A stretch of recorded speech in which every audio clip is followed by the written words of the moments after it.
And nakikita natin doon sa video na pinakita kanina, ang tutuli nun eh. Ilan ho yung apprehensions na ginawa ng LTO at ng PNP? HPG, sa police at saka sa LTO. Nanghuli ho ba kayo? For LTO, Your Honor, there were no apprehensions. There were no apprehensions. Sa PNP po, ilan? Yes, sir. Sa overspeeding, I do not have data, Your Honor. Wala. Kasi walang data di wala.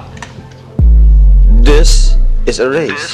Nagtulong na sina Congressman Richard Gomez at Congressman Bonifacio Busita para panagutin ang organizer ng BOSS Ironman Motorcycle Challenge. Pwede ba, pag tinanong po kayo, yung kung hindi po kayo sigurado, ay sabihin po ninyo. Please do not take for granted yung kaalaman ng mga membro rito. Kasi doon sa pagsagot pa lang ninyo, alam na namin na imposible. Sa pangunguna ni Chairman Acop, binatikos ni Congressman Richard Gomez at Congressman Bonifacio Busita ang malagim na sinapit ng BOSS Ironman Motorcycle Challenge. Before I proceed, Mr. Chair, Endurance motorcycle. Bakit po kasi merong ganyan? I would like to sincerely ask an apology for all the people here for whatever had happened. Mayor, Mr. Chair, di po ba meron kayong powers na maglabas ng ordinansa? No coordination at all, no permit at all. Hindi namin nakita kung sino mga yan na organizer po. Wala hong nangyaring ganun sa amin. We disagree, we didn't allow them to do it in our city. But knowing yung nakita sa video kanina, we're against it. At the midnight po, ginagawa. And I don't want these children to follow what the Ironman is doing, although I know that this might create excitement for them, but it's not healthy and it's not good for the children of the Gupan, even not only the children, the people of the Gupan. Ayaw kong gayahin po nila yan. Pakinggan mabuti ang sagutan sa pagdinig at alamin bakit nga ba nagalit ang mayor ng Dagupan City. Libo-libong pamilya na po ang nagdudusa at lalong naghihirap at libo-libong bata na ang nasisira ang buhay at kinabukasan dahil nawalan sila ng tatay o nanay. Resulta ng mga road crosses sa iba't ibang lugar ng ating bansa. Nararapat lamang po na pigilan natin ang lalong pagdami ng mga ito para mapigilan din naman natin ang mabilis na pagdami ng mga bata na maaaring maging pabigat sa ating lipunan sa mga darating na panahon. Ang bawat tao po o anumang asosyasyon ay may karapatan at kalayaan na maging masaya at ipakita ang kanilang galing at talento. Pero ang karapatan at kalayaang ito ay may hangganan po o limitasyon kapag naapakan at nasisira ang karapatan at kalayaan ng iba. Iginagalang po natin at kinikilala ang hindi masusukat at hindi mapantayang advokasya ng BMW Owner Society of Safe Riders, BOSS, at ang mga nakikisa at sumusuporta sa kanila. Ganon pa man, Mr. Chair, kailangan po nating pigilan ang pagdami ng mga batang naulila at nasisira ang buhay at kinabukasan, hindi lamang para sa kanilang pamilya, kundi para sa Diyos at para sa ating bayan. Yun lamang po, Mr. Chair. Maraming salamat po muli sa binigay niyo pong panahon para mabigyan ng atensyon itong issue na ito. Thank you, Honorable Busita. The Honorable Gomez is now recognized. Thank you, Mr. Chair.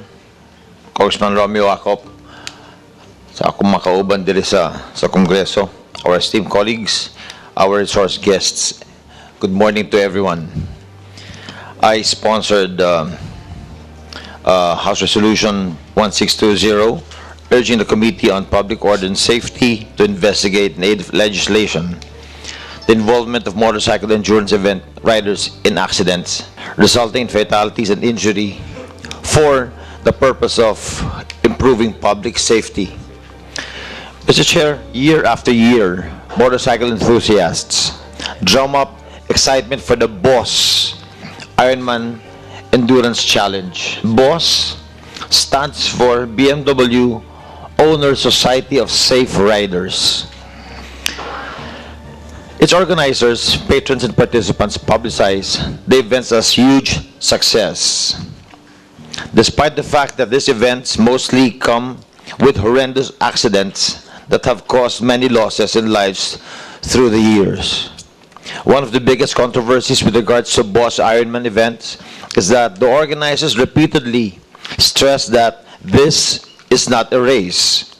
They claim that it is an endurance event that is meant to celebrate the love for motorcycle riding, and most recently as a tourism promotional event. I understand that the organizers have established rules and regulations for participants to follow, the regular road rules and regulations and other safety-related policies. But if these policies are not adhered to year after year, then I think some things will have to change. Especially if many innocent motorists have died due to the same disregard of traffic rules and regulations by event participants. The event claims that it is not a race, yet for a participant to become a finisher, he or she must ride a minimum of 1,000 kilometers in over 24 hours.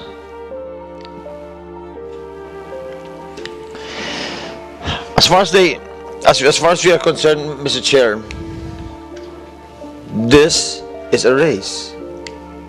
And as a lawmaker, I feel that we need to put the spotlight on Boss Ironman events. And for that matter, all other endurance events that have resulted in similar road accidents and fatalities. We need to put a stop on the loss of innocent lives due to popular events which have provided environments for reckless road behaviors. Let us put things in the proper perspective. When there's a race, we close off the roads to regular traffic. For example, kahit nga lang yung marathon may route yan. How many kilometers? 42 kilometers lang yan. But still, we police all roads, we close them off. We provide alternate routes for motorists, for pedestrians, to provide proper routes for participants. As well as we put proper signages. But for endurance events, we keep the roads open to regular vehicular traffic.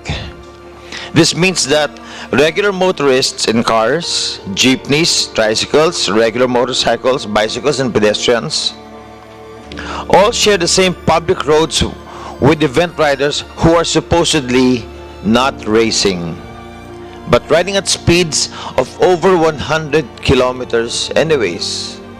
How can we say over 100 kilometers? A lot of participants from this event publish their speeds in Facebook. Ladies and gentlemen, this situation by itself is already an invitation to disaster. Mr. Chair, I hope that in this investigation we will be able to identify specific areas that we need to regulate so that we can address all of this with the establishment of new laws, if need be, and directives. I think we can all agree that no one should suffer a nonsensical injury and much more, die a nonsensical death. And maybe it is time for us to call an event that behaves like a race, legally a race, so that the proper safety measures can be put in place to safeguard both participants and regular Filipinos who are just trying to go about the regular days. Thank you very much, Mr. Chair. Thank you for the authors.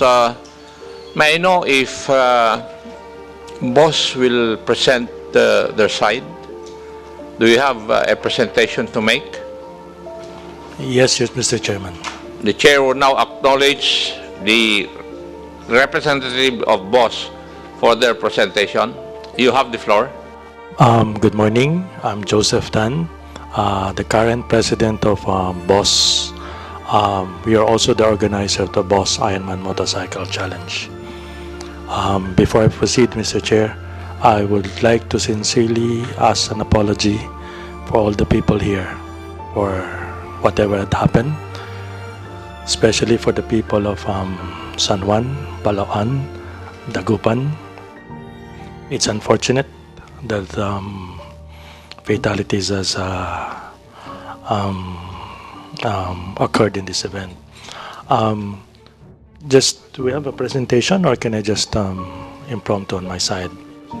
Okay. You have Very- a presentation? Yes. A video presentation? Do you have? Yes, Mr. Chair. Yeah. We have a PowerPoint presentation, Mr. Chair. That is our logo, Mr. Chair. Society of Safe Riders. Because we would like to promote safety on the road. Next slide, please. This is our history. Although I cannot read it properly from here, but we started in 1999 as a group of friends.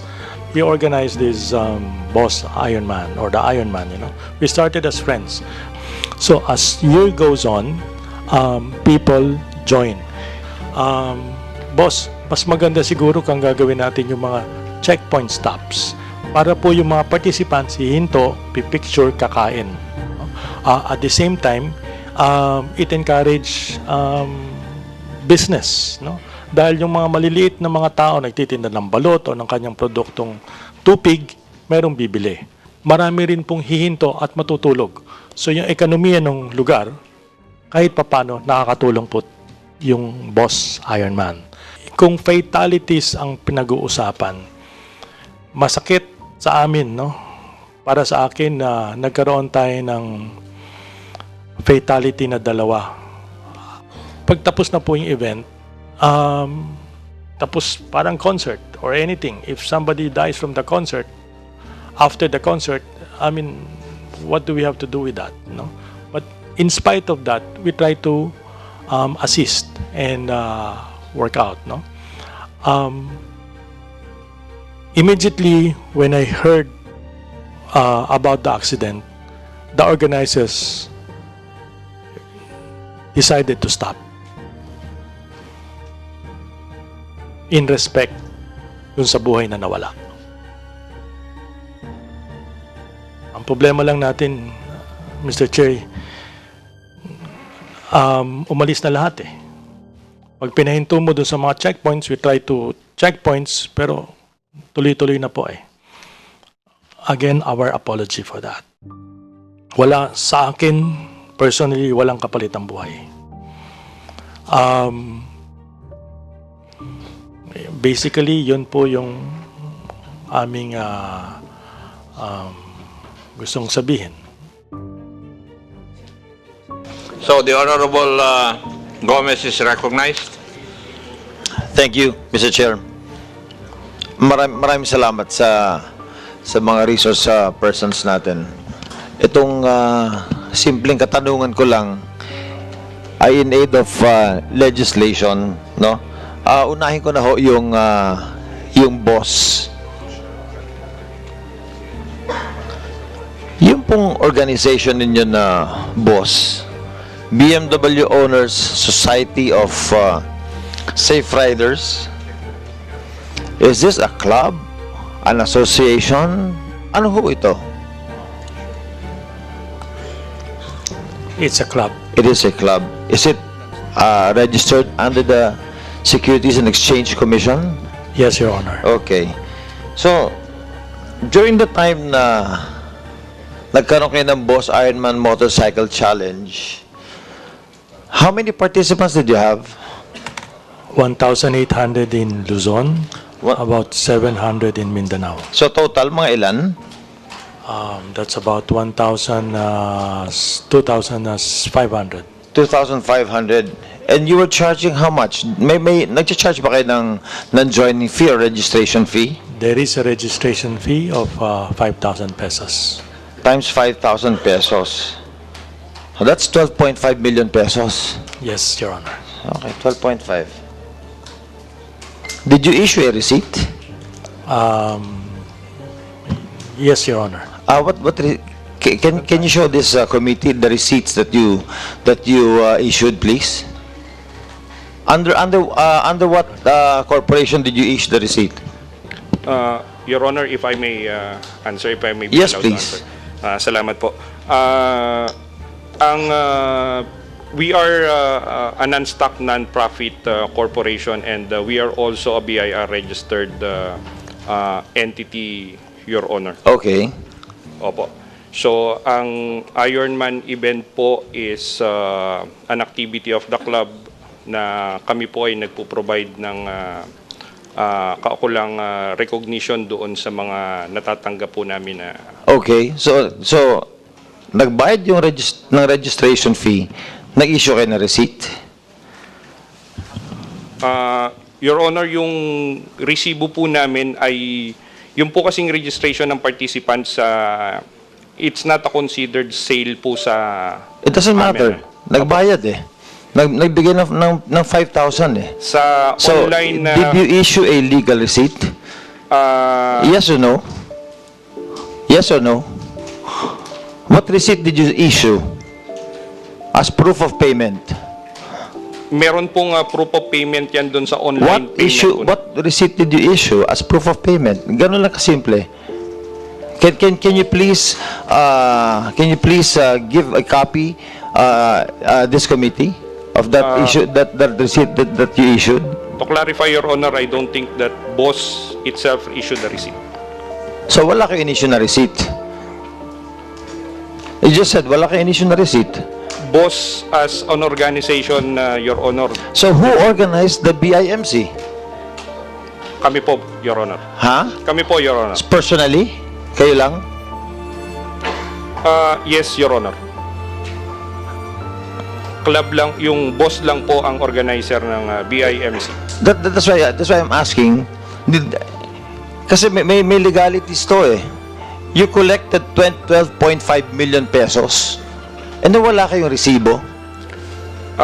Ang payment scheme po kasi ng Boss Ironman went into an online payment It company. doesn't matter. Still sa online payment, dapat may receipts na nagre-reflect. Meron po ang Dragon Pay, pero ang Your Honor, pasensya na po Okay, kayo. thank you. Ang- Mr. Chair, the reason why I asked this because this organization, Mr. Chair, charges 5,000 pesos per participant, whether motorcycle or kotse. Tama ba? Okay. And they have about 2,500 participants, and that's 12.5 million pesos, Mr. Chair. And this is the reason why I am asking kung nag-issue ba sila ng legal receipt. And that's the reason, Mr. Chair, I also ask if the boss organization is registered by SEC. Mr. Chairman, opo, we are a registered non-stock, non-profit corporation. It doesn't matter whether you're non-stock or profit-oriented corporation or organization. The fact na humingi kayo ng 5,000 as registration fee, hindi kayo nag-issue ng receipt. Very clear. I'll move on, Mr. Chair. But we should tackle that, Mr. Chair.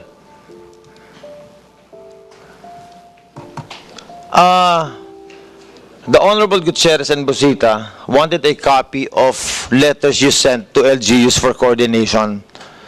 Ilang LGUs po yung sinulatan ninyo for coordination dun sa ruta na dadaanan nitong last BIMC ninyo? Is this a Luzon loop? Yes, Your Honor. Yes. How many LGUs ang dinaanan ng Luzon loop? The province of Zambales, the province of Pangasinan, the province of La Union, the province of Ilocos Sur, Ilocos Norte, Cagayan, Isabela, Aurora, Nueva Ecija. So ilang provinces po yun? 9 po. 9 provinces. And in that 9 provinces, how many LGUs ho yun dinaanan ninyo? Ilang munisipyo, ilang syudad yung dinaanan ninyo? Your Honor, hindi ko po alam yung eksaktong... So ilan yung sinulatan ninyo na LGU? 9 po, Your Honor. Ang sinulatan po namin, Your Honor, ay the provincial government. Okay. So, meron kayong mga dinaanan ng mga cities? Tama po yun, Your Honor. Tama, no? Kasi yung mga city, hindi ho yan under ng governor. They govern themselves as city. Posible na sumulat kayo dun sa governor, ang gino-govern nila are the municipalities. Pero yung mga syudad, kung hindi kayo sumulat sa kanila, Actually, pwede kayo hintuin doon eh. Pwede hindi kayo padaanin doon. And under the local government code, under section 21.c, a mayor should issue a written order na pwede kayong dumaan doon during your activity. Why do I know that? Mayor ako dati. I was a city mayor. That's why I'm asking you this. So please, provide a copy of all the letters that you sent to the LGUs, all the letters that you were saying na nakipag-coordinate kayo sa mga government agencies, the PNP, the DLG, the DOTR, the LTO. We want to make sure na lahat ng sinasabi niyo sa committee na to ay totoo. Yes, Your Honor. Ang next ko po na question is, doon po sa buong dinaanan ng 1,200 kilometers, ilan ho yung ambulansya at saka medic team na naghihintay?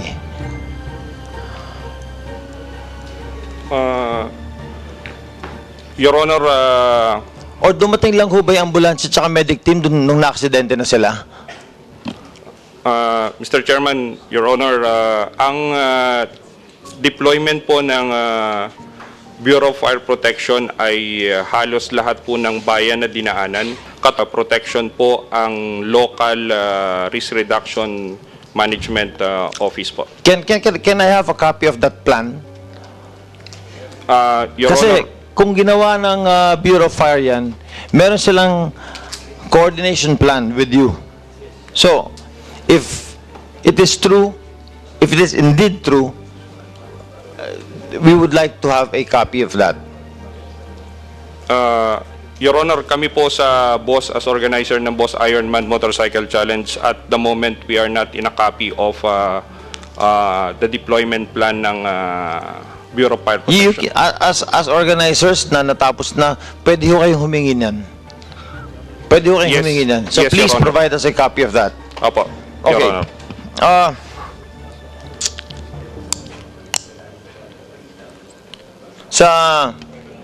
Sa PNP po at saka sa LTO, ano ho ang maximum speed limit ng mga kalsada natin? Expressways, national highways, local roads, streets. Ano ho yung speed limit natin? May I recognize, LTO? Your Honor? Yes. The speed limit Yes. for a true road is 100 kilometers per hour, Your Honor. For For a true road. what is a true road? It's without any intersection, and there are no constrictions. Are you Your Honor. talking about expressways? Yes, Your Honor. Okay, expressways. But for the areas where, like, school sites and other areas, then For national highways? Yes. even if it's a national highway, Okay. it should not be more than 30 kilometers per hour. Yes. However, these restrictions, Your Honor, is now under the local government code to Yes. prescribe the speed that will prevail on the road within their jurisdiction. Your Honor. The reason I ask you this is because out of the 9 provinces na inikutan ng BIMC, there are over, I would assume, more than 50 LGUs all throughout that route. At lahat ng dinaanan nila ng highway na yan, in Philippine setting, most of the schools nandun sa highway natin. And as you approach a school, the speed slows down to at least 20 kilometers per hour. May signage yan sa highway. And nakikita natin doon sa video na pinakita kanina, ang tutuli nun eh. That's why my next question is, ilan ho yung apprehensions na ginawa ng LTO at ng PNP? All throughout that race.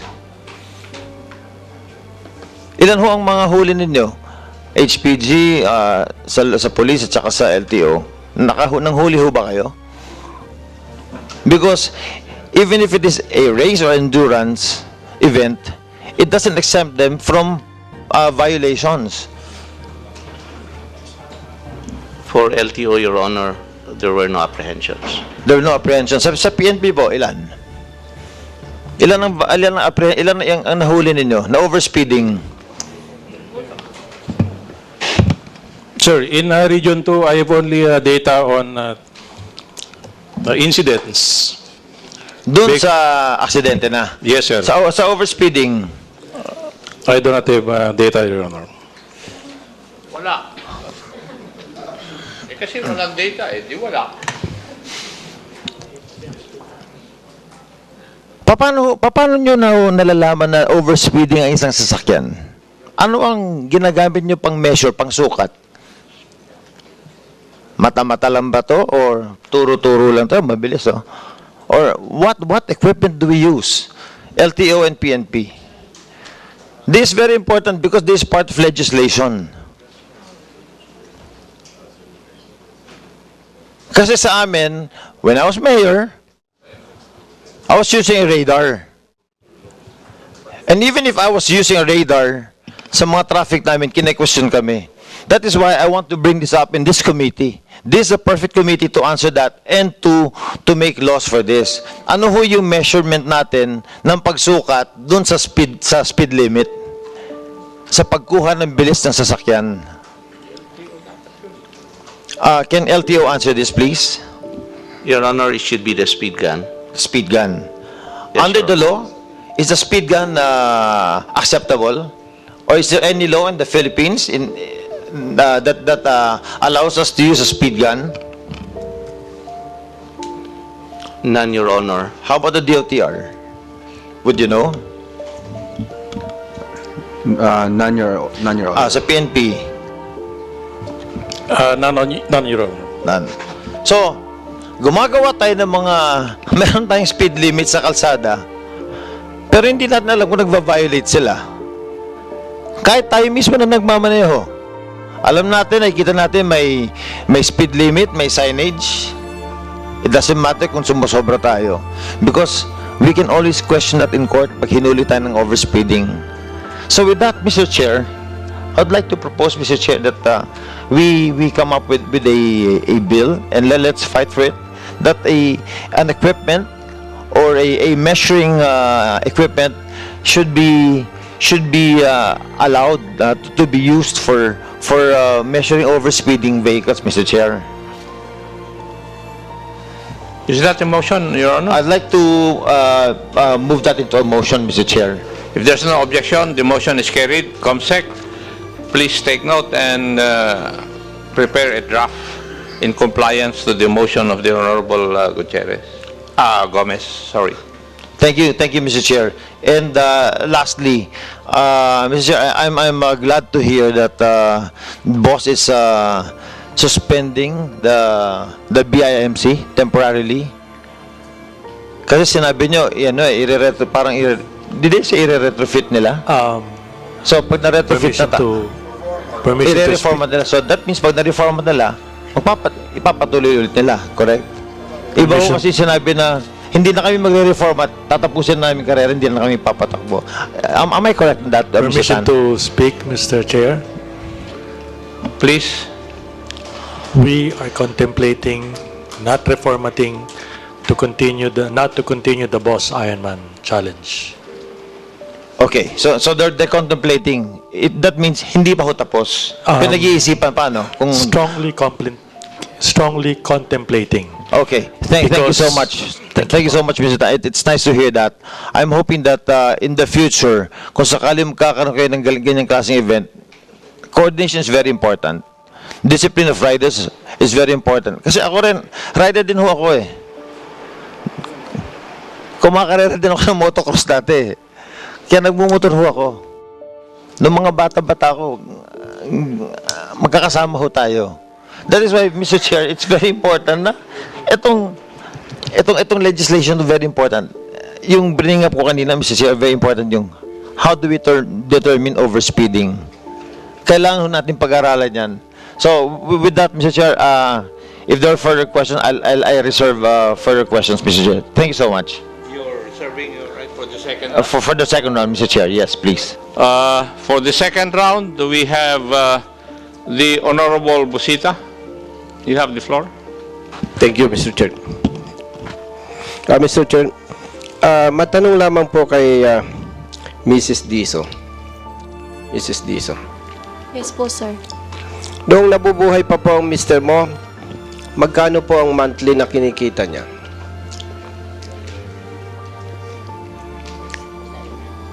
Sir, ano po, weekly po kasi yung sahod niya, sir. Magkano weekly? Hindi kasi pare-pare. Kahit hindi eksakto, siyempre, minsan kung umiinom ng alak yon, kukupit yon, di ba? Opo, sir. Okay lang. Hindi naman niya madidinig yun. Ang malinis po na inaabot niya sa akin minsan is 2. Magkano? 2 po. 2K. 2,000. Opo. So, more or less, kumikita siya ng 2,500 weekly. Kasi po, nagmimerenda din po kasi siya kaya binabayaran din po niya sa tindahan yung mga ano po niya. Pakiulit po. Minsan po kasi nagmimerenda din po siya. Sir. Siyempre. Opo. Kaya binabawas din po sa tindahan. Okay. So, pwede pati nating yung- sabihin more or less 2,500 weekly. Tama. Yes, sir. Okay. So, sa 4 na linggo, sa isang buwan, that is 10,000. Tama? Yes, sir. Tiger President, Mr. Joseph Tan. Yes, sir. Kanina, medyo nabitin ako eh. Nabanggit ko po na kung buhay pa si Mr. Diso, naturalmente, nagsusulit siya weekly ng 2,500 more or less sa kanyang pamilya. Tama po ba? Opo. Doon po sa initial commitment ninyo na idadagdag na po ninyo sa inyong advokasya yung proteksyonan ang kinabukasan nitong mga batang naulila. Iko-consider po ba ninyo na yung dapat kinikita ni Mr. Diso dito sa ating pinag-uusapan? Opo. Okay. And with respect to boss, sa mga official po ninyo, kailan po natin maasahan na may maipipresenta kayo na mechanics na kung saan sasagutin po ninyo yung nawawala na dapat kikitain ni Mr. Diso plus yung educational plan para po sa mga anak niya na naulila. Kailan po ninyo pwedeng ipresenta sa committee na ito? Mr. With Chair. your permission, Mr. Chair, Vinci Buenaventura po. Thank you, Mr. Chair. As of the moment, sir, with noting on what have been discussed earlier, so we have options already that needs to be decided by the board. But the term of action there, we can guarantee you as soon as possible, we will be able to come up with a proposal. So yung as soon as possible po ninyo, Mr. Chair, hopefully, may present po ninyo for the next hearing. Tama po ba? Yes, Mr. Chair. Thank you, Mr. Chair. Mr. Chair, pwede po ba sa representative from the city of Dagupan? Yes, sir. Mayor Fernandez. Mayor, Mr. Chair, di po ba meron kayong powers na maglabas ng ordinansa? Opo, sir. We will, actually, after this incident, when I go back to Dagupan, we will request for an ordinance to prohibit this kind of races in our city. Although what happened to our city po, we received a communication through email from the governor's office, and we were informed that they were hosting the Boss Ironman Motorcycle Endurance Challenge. And that was, we received that message February 15. And I was in the United City local government in Thailand when our city received another call from the PDRMC, a call to the CDRMC, following up that, the Ironman is going to pass through the national highway. So what happened, actually, we are waiting for the coordination directly of the Ironman to sit down with us. But nothing happened. Kasi usually po, pag may mga event na malaki, like for example, we have two events that happen, like the Fun Run, which involve more than 5,000 to 10,000 people. We sit down several times with the PMP, with all of the national government agencies. But in this case, nobody came to us to sit down with us and talk on this matter. However, ang nangyayari kasi, yung event will happen already on the following day. So the request from the governor's office is requesting the full support and cooperation through your local police, ensuring that the roads are clear and it's safe for the riders and providing for the necessary assistance. So ang ginawa ho agad ng ating city, the acting mayor po immediately call for a meeting together with our city legal office and asking the PMP chief to head the team. So during that meeting po, ang kasama po dyan is the Bureau of Fire, the POSO, the traffic enforcer, and then of course the city disaster management team, and then we have the city health office to make sure na kung may problema ko, may mga medical assistance. And then we also included the ABC president. And then, of course, tanod of the barangays were included. And then we have multipliers. So, actually, wala hong coordination directly, sit-down meeting with us. Kaya medyo mahirap po talaga. Kaya nung narinig ko, ang ulap kanina na dapat sana may permit sa local government, and when the Congressman Richard Gomez was asking, I think it is very important that they should seek permit from the local government kasi parang dinaanan lang ho kami. Kami naman, out of courtesy to the governor, ginawa namin ang lahat ng paraan namin na makatulong for this event. We know that these are national road and we are not, it's not our jurisdiction. But please remember, the people that are watching this event are our people of the city. So I'm planning to ask for an ordinance. Maybe we should put a stop on this. And if anyway it doesn't benefit our people, it even harm our people.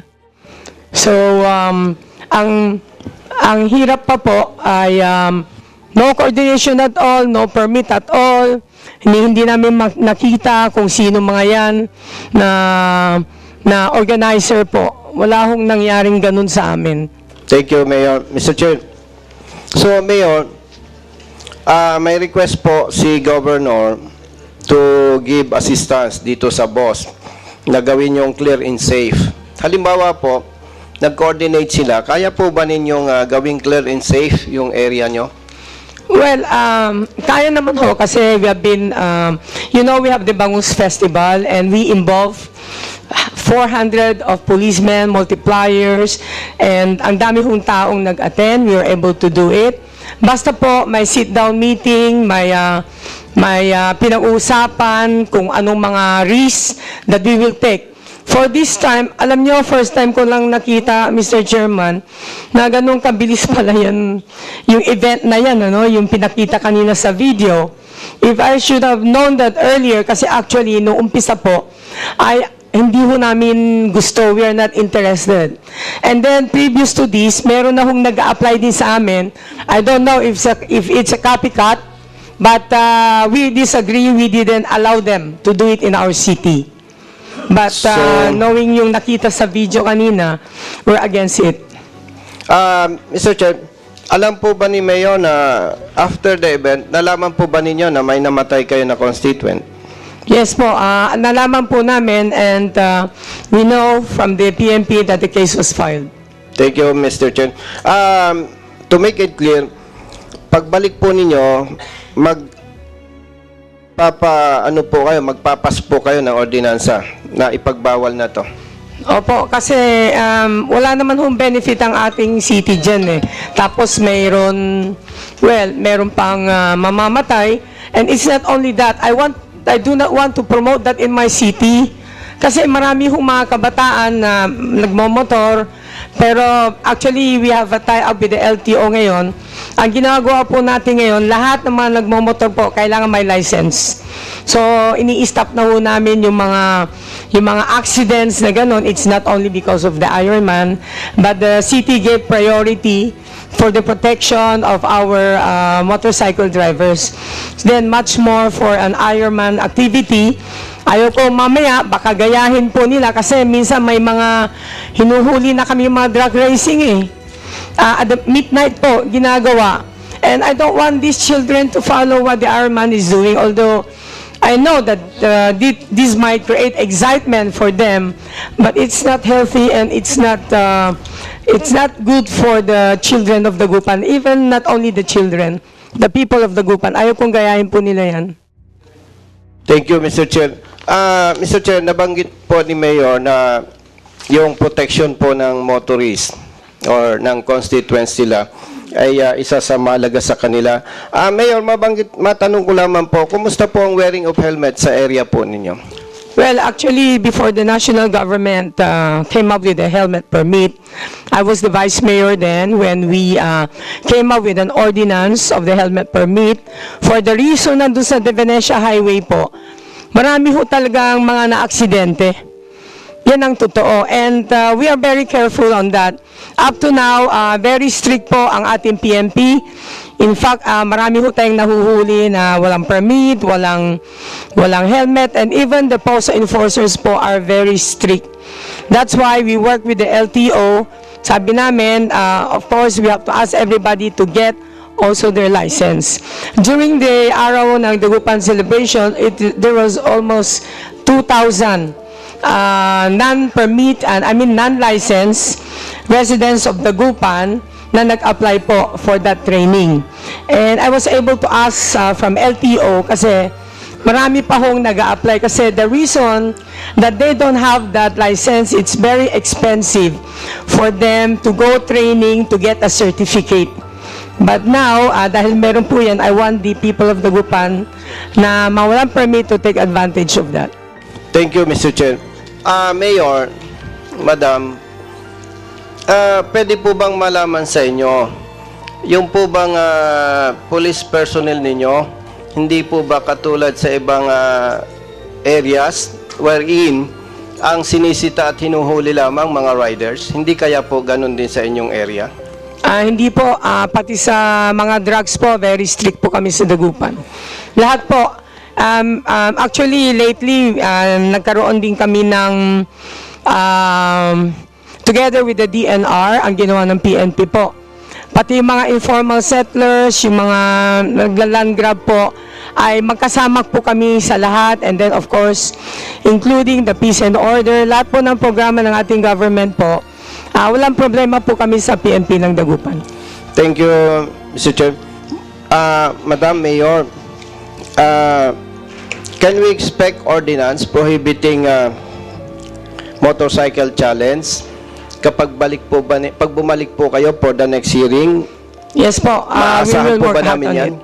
Today is Friday. Pagbalik namin, I hope we can transmit already a resolution to Sangguniang Panlunsod for a public hearing para ho maipasa agad. Kasi talagang as the city mayor, ayaw ko pong maapektado po ang aming taong bayan. Mayor, maraming salamat po.